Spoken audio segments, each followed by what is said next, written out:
сенікі дұрыс емес дейді. Вот именно менікі дұрыс. Сонда не менің халыққа, ағайын, асығыз шешім қабылдамайық, әліптің артын бағайық. Күтейік соңы не болатын. Анау шетелде отырып алып, халықты арандата беретін қашқындардың сөзіне ермейік, көрейік. Соңына дейін тыңдайық деген осы ма менікі дұрыс еместігі сонда?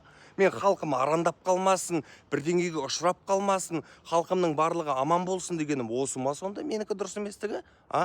Сен анау сонда қорғап тұрғаның анау кухонный оппозиционерлер ғой, отырып алып өздерінің қолдарынан дым келмейді, баж етіп, ойбай көтеріліске шық, ойбай митингке шық, ойбай қыр өртте жой деген. Соларды қорғап отырсың ба сен сонда? Олардың демократияны қолдаймыз дейді да, жасап жүргендер диктатура ғой олардың. Өзінің ойы бар адамның бәрін жау қылып, сатқын қылып, КМБ-ның проекті қылып жүр ғой. Құдай сақтасын, олар ертең билікке кіретін болса, өзінің ойы бар, соларға ой қарсыларының бәрін атады ғой. Сталин жасамаған репрессияны жасайын деп тұр ғой олардың кәдімгідей. Сталиннің репрессиясы ойнамай қалады.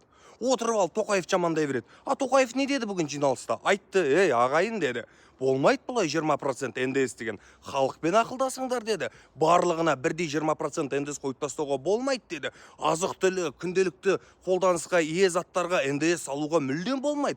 Сендер қалай шешім шығарып отырсыңдар деді. Халықпен ақылдасыңдар, депутаттармен ақылдасыңдар деп Тоқаев кекес айтып отыр. Сонда осы ма менікі дұрыс еместігім?